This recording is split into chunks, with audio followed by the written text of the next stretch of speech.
क्या आवश्यकता पड़ी एक सैनिक के परिवार को ये कहने की कि अगर मैं यहाँ पर आकर के अपनी बात कहूँगी तो मेरे पति को जो है परेशान किया जाएगा। और सरकार हमसे तो पूछे ना, जो 35, 40, 30 साल नौकरी कर रहे हैं, क्या हमने भाड़ झोंका है? हमने तो काम किया है। दोस्तों नमस्कार, विकल्पवाणी सच्चाई की खोज में आपका स्वागत है।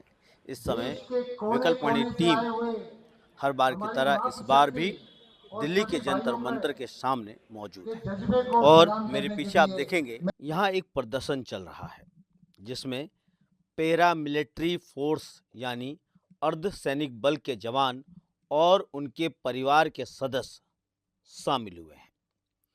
अर्ध सैनिक बल केंद्र सरकार के गृह मंत्रालय के तहत काम करने वाले सशस्त्र बल है जिसमें असम राइफल, सीमा सुरक्षा बल, केंद्रीय औद्योगिक सुरक्षा बल, केंद्रीय रिजर्व पुलिस बल, भारत तिब्बत सीमा पुलिस, राष्ट्रीय सुरक्षा गार्ड, सशस्त्र सीमा बल आते हैं।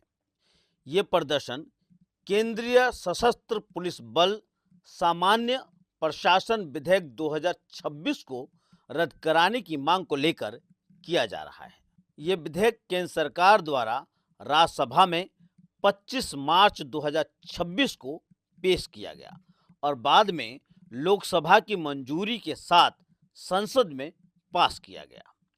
इस विधेयक को लेकर केंद्र सरकार का ये दावा है, इससे पैरा मिलिट्री फोर्स में ग्रुप ए के अधिकारियों की भर्ती, प्रमोशन और सेवा शर्तों के लिए एक व्यापक कानूनी ढांचा बनेगा।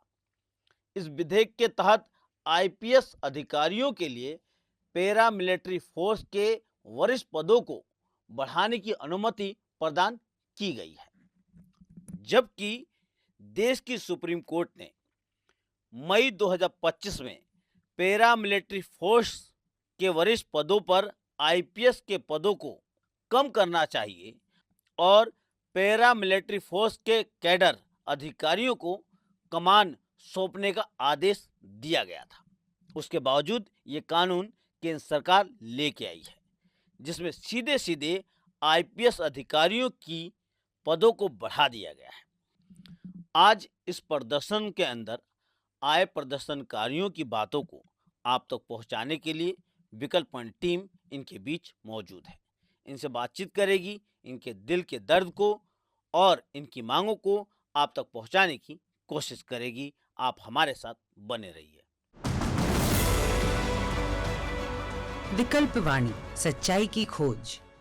सबसे पहले तो मुझे एक बात बताइए, जो 1 अप्रैल 2026 को जो कानून पास हुआ है उसके खिलाफ आप क्यों हैं और आप लोग उसको काला कानून क्यों कह रहे हैं? काला कानून इसलिए कह रहे हैं कि सुप्रीम कोर्ट ने हमारे हक में फैसला दिया था कि सीएपीएफ के जितने भी ये 5 फोर्स हैं वो सभी ऑर्गेनाइज सर्विस हैं। जैसे कि हिंदुस्तान के अंदर 62 फोर्स हैं, तो सरकार ने भी माना था कि ऑर्गेनाइज सर्विस है। हमने 13 साल की कानूनी लड़ाई लड़ी 2013 से 2026 तक, लेकिन जब सुप्रीम कोर्ट ने जजमेंट हमारे हक में दिया कि आप 6 महीने के अंदर कैडर रिव्यू कीजिए और अपने सर्विस रूल चेंज कीजिए, रिक्रूटमेंट रूल चेंज कीजिए, तो सरकार ने वो ना करने की वजह से ये कानून लाए हैं। आईपीएस अफसर तो पहले भी आ रहे हैं, हमारी उनसे कोई उस तरीके से लड़ाई नहीं है।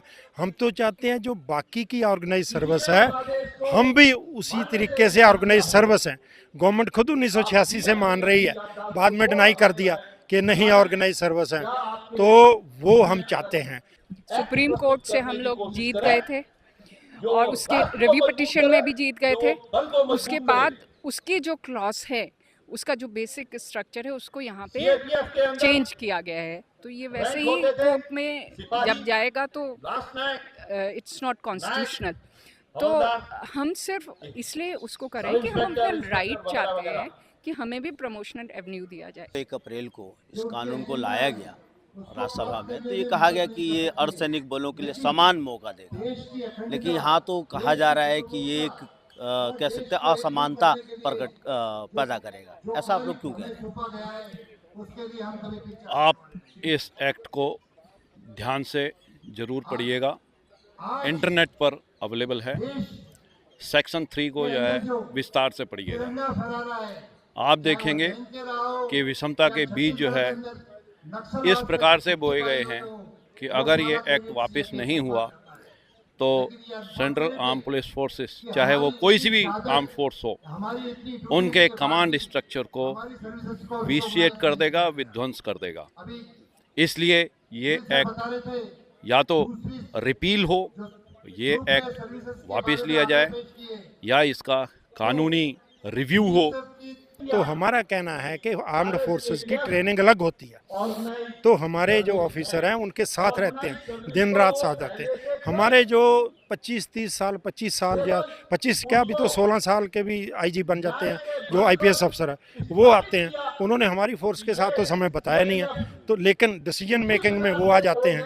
तो वो डिसीजन कैसे देंगे जब उन्होंने हमारी फोर्स का कल्चर ही मालूम नहीं है, एथोस मालूम नहीं है। इस वजह से हमने इसको अपोज किया है। सवाल है कि जब ये कानून लाया गया या लाने की प्रक्रिया शुरू हुई तो क्या आप लोगों से, क्योंकि आप लोग तो अपनी बात रख ही रहे थे, तो क्या बातचीत हुआ? आपको बहुत पहले बताया कि इस कानून को बनाते वक्त किसी भी अधिकारी से, किसी भी तबके से, किसी भी तंत्र से जो अर्धसैनिक बलों से संबंधित है, उनसे कोई चर्चा या कोई कंसल्टेशन या कोई एनालिसिस नहीं हुआ है। अगर कंसल्टेशन होते तो यहाँ पर जो आदरणीय बैठे हैं वो 40-40 साल 30-30 साल के एक्सपीरियंस के साथ बैठे हैं, वो उसमें एक मजबूत योगदान दे सकते थे और उनका योगदान आवश्यक है।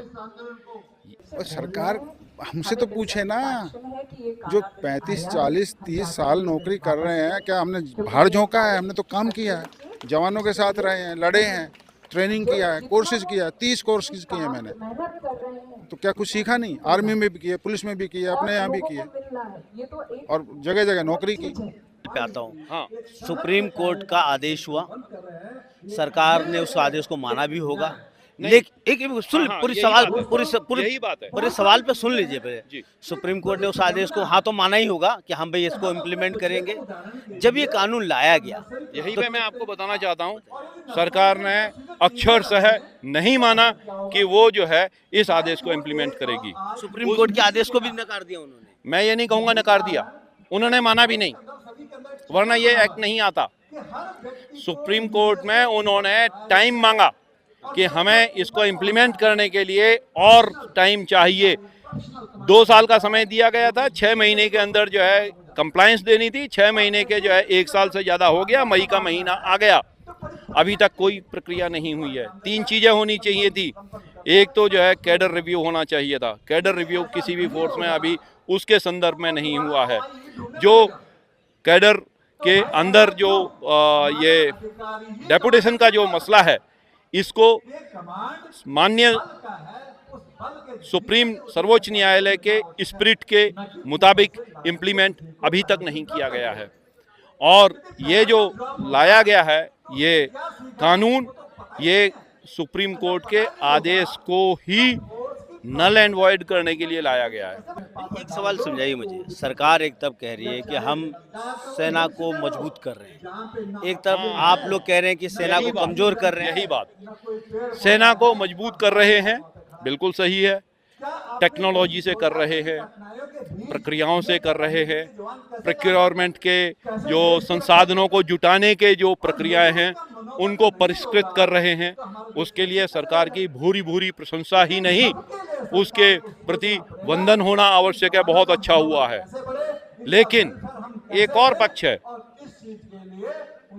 सैनिक टैंक नहीं है, सैनिक बंदूक नहीं है, सैनिक एक जीवित नागरिक भी है। सैनिक वो नागरिक है जो विषम परिस्थितियों में भी अपने उद्देश्यों को और अपने चरित्र को नहीं भूलता है। कि जब आप सैनिक को ही कमजोर कर देंगे, क्या आवश्यकता पड़ी एक सैनिक के परिवार को ये कहने की कि अगर मैं यहाँ पर आकर के अपनी बात कहूँगी तो मेरे पति को जो है परेशान किया जाएगा। ये जो विचार है, ये जो सोच है, ये निहायत गलत है, निंदनीय है। हम राजनेता या राजनीति से प्रेरित लोग नहीं हैं।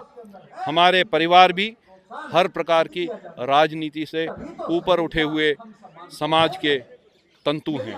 पे आप लोग ओल्ड पेंशन स्कीम की भी डिमांड कर रहे वो हैं। 2004 से जो भी डायरेक्ट भर्ती होते हैं ना, उनके लिए पेंशन बंद कर दिया गया है। वो कंट्रीब्यूटरी लागू कर दिया, जबकि आर्म्ड फोर्सेज में हैं तो हम भी आर्म्ड फोर्सेज हैं, आर्मी में तो मिलता है तो हमें भी मिलना चाहिए। और सुप्रीम कोर्ट ने बोला कि ये भी आर्म्ड फोर्सेज है, लेकिन सरकार नहीं दे रही। तो इसलिए बोलते हैं कि ओल्ड पेंशन 2004 से जो पहले थी, जैसे मुझे मिलती है, वो लागू होना चाहिए। सरकार का तो एक दावा है ना कि ओपीएस हम बहाल करेंगे तो हमारे पास अतिरिक्त बोझ बढ़ेगा। वो तो बोझ बाकी इतना खर्चे हो रहे हैं, तो क्या जो कंट्री को डिफेंड कर रहे हैं उनके लिए ये बोझ कैसे होगा हैं? जब इतनी और चीज़ें हैं, एमपीज़ की इतनी पेंशन है, एक ही बार में थोड़े दिन के लिए रहता है उसको पेंशन मिल जाती है। और मैंने 40 साल सर्विस किया, तब भी हमें जो अगस्त का था वो हक नहीं मिला। हमें भी कोर्ट के दरवाजे खटखटाने पड़े, 4 साल कोर्ट में केस लड़ा, तब जाके प्रमोशन मिला। लेकिन वो NFFU होता है, आपको मालूम होगा।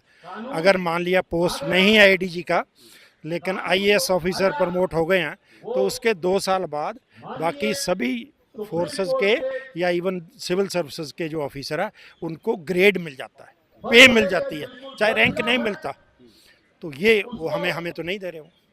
दोस्तों, अभी आप लोगों ने पैरामिलिट्री फोर्स के जवानों की बातों को सुना और कुछ मामला बहुत हद तक हमें और आपको समझ में भी आया होगा।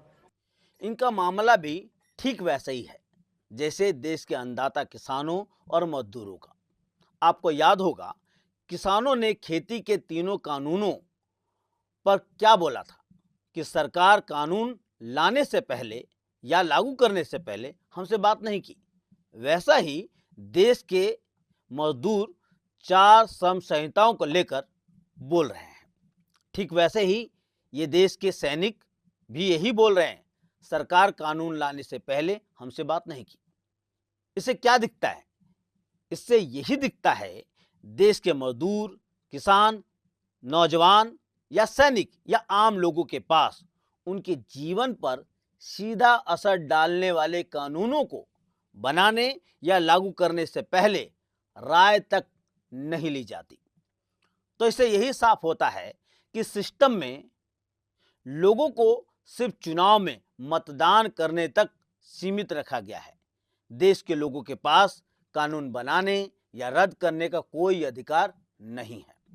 और दूसरी बात, कहा जाता है कि लोग अपने अधिकारों की मांग कर सकते हैं या अपने ऊपर बढ़ते हमलों के विरोध आवाज उठा सकते हैं, लेकिन जब आवाज उठाने की बात आती है तब प्रदर्शन में आने से रोका जाता है या उनकी आवाजों को चुप करा दिया जाता है।